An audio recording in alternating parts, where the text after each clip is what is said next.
IVF से जो बच्चे जन्म लेते हैं वो सामान्य बच्चों से अलग होते हैं? कभी कभी महिला सब तरह के प्रयास कर चुकी है, सब तरह की ट्रीटमेंट ले चुकी है और उसके बाद अगर उसको प्रेगनेंसी नहीं हो रही होती है तो हम आईवीएफ उसको ऑफर करते हैं। आईवीएफ में कुछ ऐसा भी होता है कि जुड़वा या ट्रिपल बच्चे ऐसे हो जाते हैं? ट्विन प्रेगनेंसी या ट्रिपलेट्स के अपने दिक्कतें हैं, जैसे प्रीटर्म डिलीवरी होना या क्या कहते हैं बच्चे जो हैं मशीन में जाना, ये सारी चीज़ें ट्विन प्रेगनेंसी या ट्रिपलेट्स में ज़्यादा होने के चांस हैं। आपको डोनर मिलना, सरोगेट मिलना बहुत ही डिफ़िकल्ट हो गया है। देखिए जो पेशेंट आते हैं वो सोचते हैं कि हमारे पास एक मैजिक वैंड है और हम उसको हिलाएंगे और हम उनको बच्चा दे देंगे।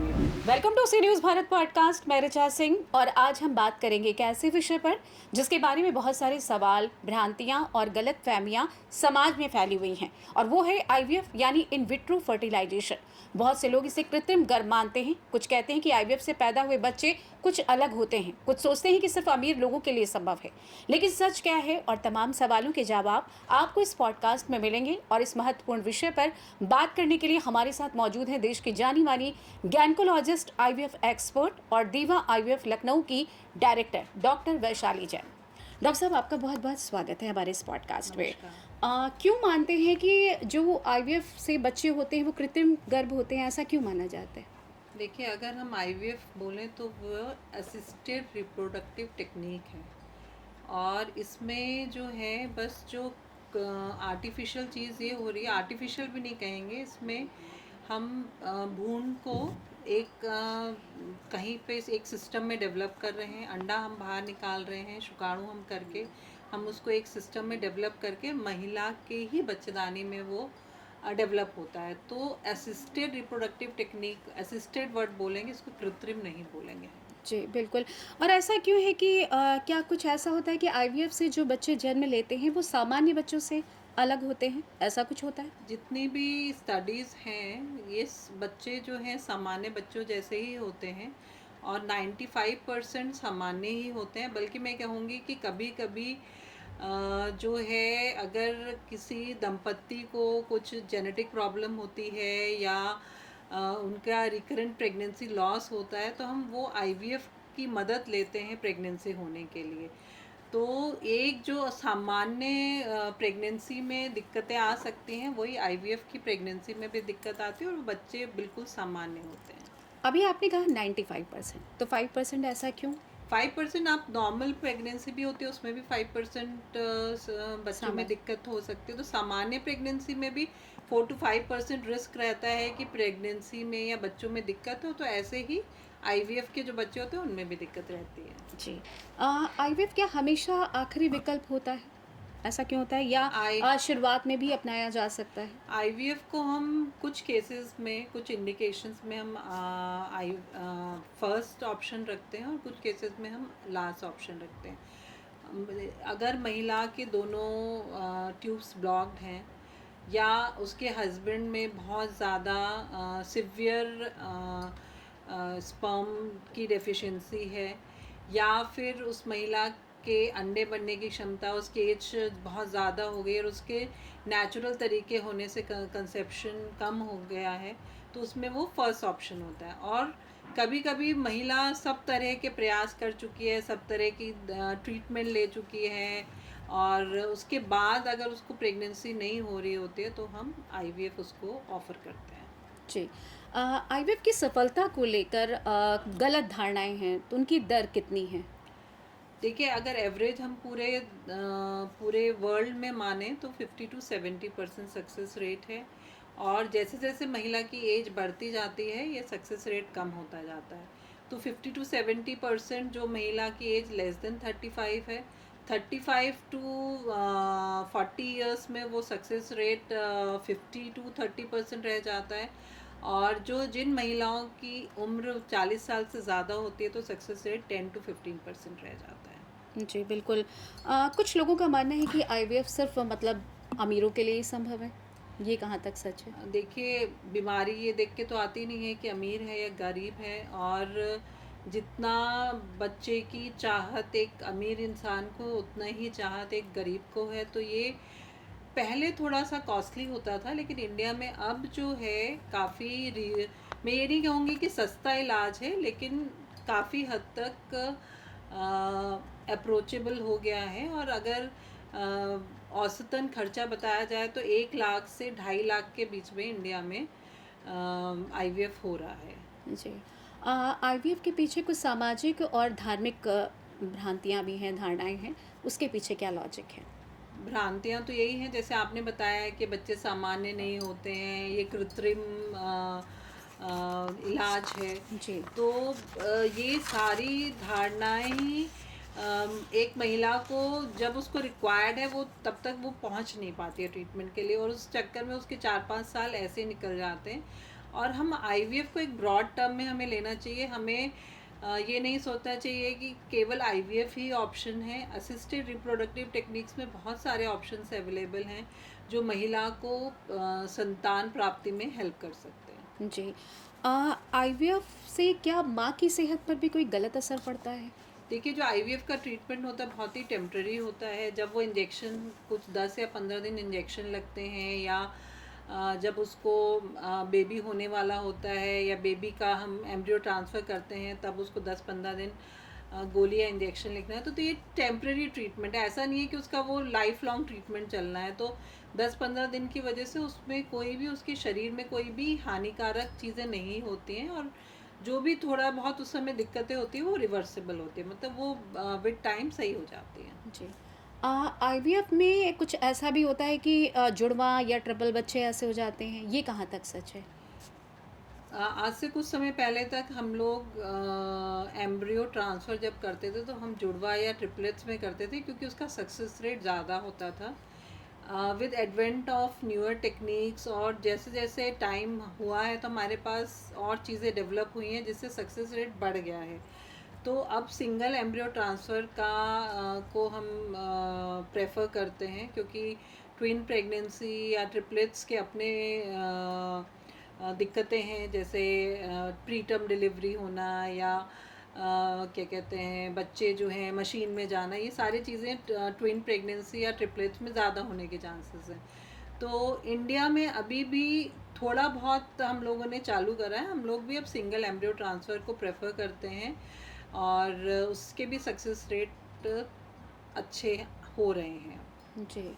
आईवीएफ प्रोसेस होने के बाद जो एक माँ की प्राकृतिक रूप से माँ बनने की जो चीज़ें होती हैं, क्या वो भी प्रभावित होती हैं बाद में? देखिए, जो आपने सुना भी होगा कि अरे आईवीएफ फेल हो गया, उसके बाद महिला ने नेचुरली कंसीव कर लिया, तो बहुत सुनने में आता है। तो क्या होता है कि जितने हमने हमने कुछ करेक्शंस करे, हमने कुछ हार्मोन्स दिए, हमने कुछ दवाइयाँ दी, जिससे वो महिला की अपनी फर्टिलिटी भी बढ़ जाती है। इसके अलावा जो बच्चा एक हो गया, मान लीजिए उसका आईवीएफ से, तो उसका जो बच्चेदानी है उसमें भी एक्टिवेशन हो जाता है। तो ये सारी चीज़ें महिला को नेक्स्ट प्रेगनेंसी में नेचुरली कंसेप्शन करने में हेल्प करती है। जी। आईवीएफ में डोनर अंडाणु या शुक्राणु का इस्तेमाल ज़रूरी होता है? नहीं, बिल्कुल ज़रूरी नहीं होता है। अगर जितना होता है हम नेचुरल मतलब सेल्फ वाला ही प्रेफर करते हैं। और अब तो इंडिया में इतने स्ट्रिक्ट लॉज हैं कि आपको डोनर मिलना, सरोगेट मिलना बहुत ही डिफ़िकल्ट हो गया है।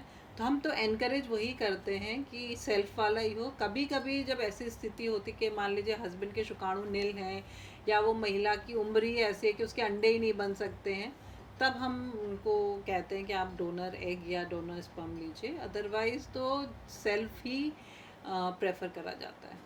आपके पास बहुत से पेशेंट आते होंगे। कभी-कभी कुछ कपल्स ऐसे आते हैं जिनमें अगर पुरुष की बात की जाए तो उनमें आईवीएफ को लेकर कुछ इस तरीके की नेगेटिविटी या कुछ इस तरीके के मतलब क्वेश्चंस समझ में आते होंगे आपको कि जो नकारात्मक जाएँ, उनको उनके मन में ऐसी क्या चीज़ होती है? देखिए, जो जो पेशेंट आते हैं वो सोचते हैं कि हमारे पास एक मैजिक वैंड है और हम उसको हिलाएंगे और हम उनको बच्चा दे देंगे। तो जो सबसे बड़ी भ्रांति, एक तो कृत्रिम बोला, और एक सक्सेस रेट से भी रिलेटेड कपल्स में बहुत भ्रांति है कि हम आ गए, हमने फर्स्ट टाइम में ही हम कंसीव कर जाएंगे। तो success rate depends on multiple things. आपका क्या कारण है जिसकी वजह से आपको आईवीएफ की ज़रूरत है, आपका जो है कितने साल की इनफर्टिलिटी है जिसकी वजह से आप आईवीएफ करा रहे हो, वो महिला की एज कितनी है, अंडे की क्वालिटी कैसी है, स्पर्म की क्वालिटी कैसी है। तो ये सारी चीज़ें मतलब वो करते हैं, तो उन लोगों को समझाने में थोड़ा हमें लगता है कि भाई ऐसा नहीं है कि मैजिक वैंड है कि बस आप आए और हमने आपको दे दिया।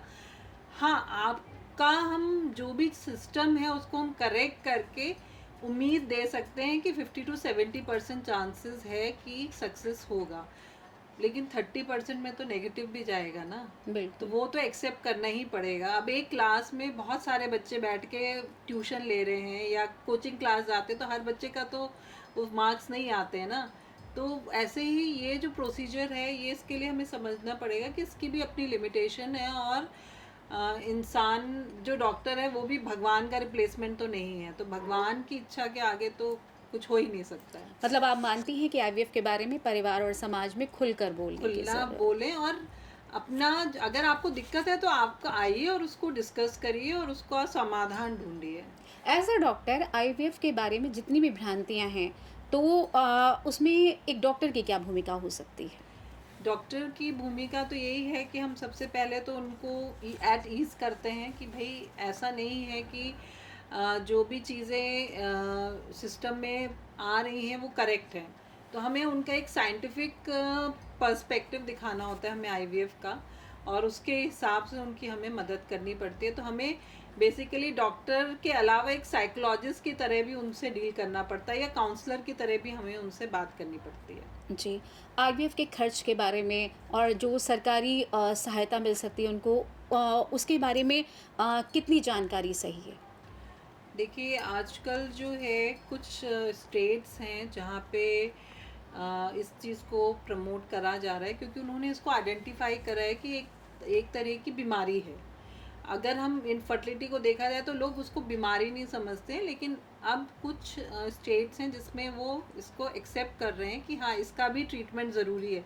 एक तरफ हम ओवर पॉपुलेशन का बात कर रहे हैं, हम कॉन्ट्रासेप्शन की बात कर रहे हैं, और दूसरी तरफ हम उन महिलाओं के बारे में सोच रहे हैं जिनको बच्चा हो ही नहीं रहा है। तो दोनों ही दिक्कतें बड़ी हैं। तो कुछ जैसे राजस्थान की अगर हम बात करें तो वहाँ पे वो लोग इवन जो डॉक्टर्स हैं उनको भी इक्विपमेंट्स वगैरह देने में सब्सिडी दे रहे हैं, और जब वो चीज़ डॉक्टर को मिलेगी तो डॉक्टर जब पेशेंट को ट्रीट करेगा तो वो उन सब्सिडाइज मशीन से ट्रीट कर रहा है, तो रेट्स कम हो जाएंगे। इसके अलावा जो है कुछ जो है बीमा कंपनी है वो भी इस तरह का हेल्प कर रही हैं, ताकि उनको वो मिल जाए। इसके अलावा बहुत सारे जो राजकीय या सरकारी। स्टेट लेवल सरकारी अस्पताल हैं उनमें भी आईवीएफ लैब्स अब चालू हो गए हैं। तो ज़रूरी नहीं है कि आपको बस ये प्राइवेट सेटअप में ही आपको जाके ट्रीटमेंट कराना। आप सरकारी अस्पताल में जाके एक हाई एंड ट्रीटमेंट आप ले सकते हैं। और प्राइवेट में हम बताएं तो कुछ बैंक्स हैं जो ईएमआई बेसिस पे आपको हेल्प करते हैं। तो आपके पास अगर कुछ स्पेसिफिक बैंक्स हैं, अगर आप उनसे हेल्प लेंगे तो आपको ईएमआई बेसिस पे भी ट्रीटमेंट आप ले सकते हैं इस चीज़ बिल्कुल। का। आपके पास पेशेंट आते हैं, तो आईवीएफ से जुड़े क्या ऐसे मिथक हैं जिनको आप एज अ एग्जाम्पल दे के उन मिथक को, जो उनके मन में जो भी भ्रांतियां हैं, जैसे कि पहले भी हमने बात करी है, तो वो दूर होती हैं?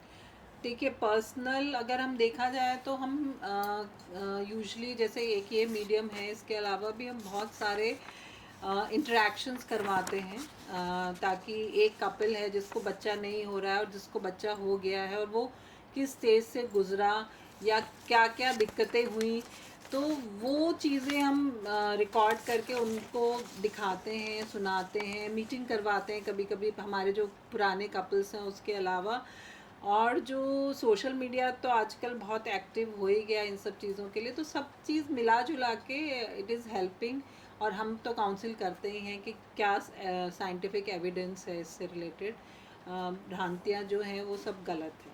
मतलब कि एज अ डॉक्टर आप मानती हैं कि इसका जितना प्रचार किया जाए, तो जो मिथक हैं, जो भी भ्रांतियां हैं लोगों के मन में, वो दूर होंगी। जी।